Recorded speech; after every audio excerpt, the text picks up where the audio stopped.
Pay attention and listen, because there are a ton of hidden messages in the El Salvador president's speech. Look. For instance, the financial situation of the United States.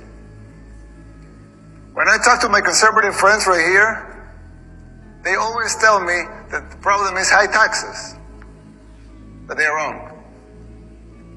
Of course, high taxes are extremely high here in the United States. I give you that.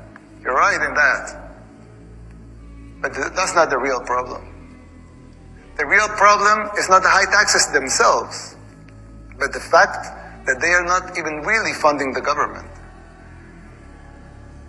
But even those high taxes, higher than a lot of places in the world, but even those taxes are really funding the government. So who's financing the government? Government is financed by treasury bonds, paper. And who buys the treasury bonds? Mostly the Fed. And how does the Fed buy them?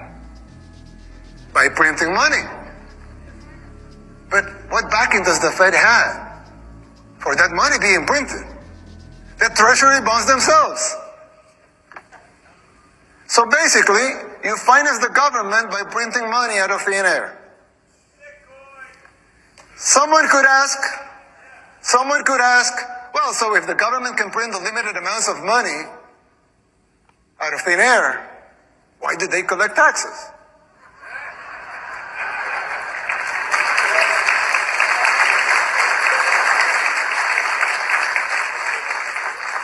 I mean, in theory, it would make sense, right? If they can print unlimited amounts of money, why would they need taxes for?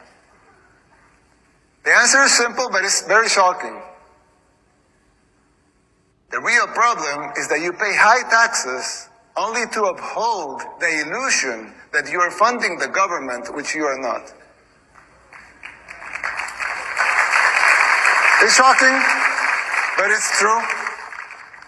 The government is funded by money printing, paper backed with paper, a bubble that will inevitably burst. The situation is even worse than it seems, because if most Americans and the rest of the world were to become aware of this farce, confidence in your currency would be lost, the dollar will fall, and the Western civilization with it.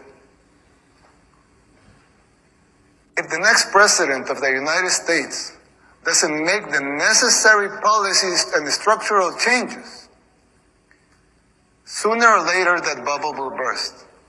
There's still time. You don't have to make the same mistakes we did in the 60s and the 70s. You can still jump before the water boils.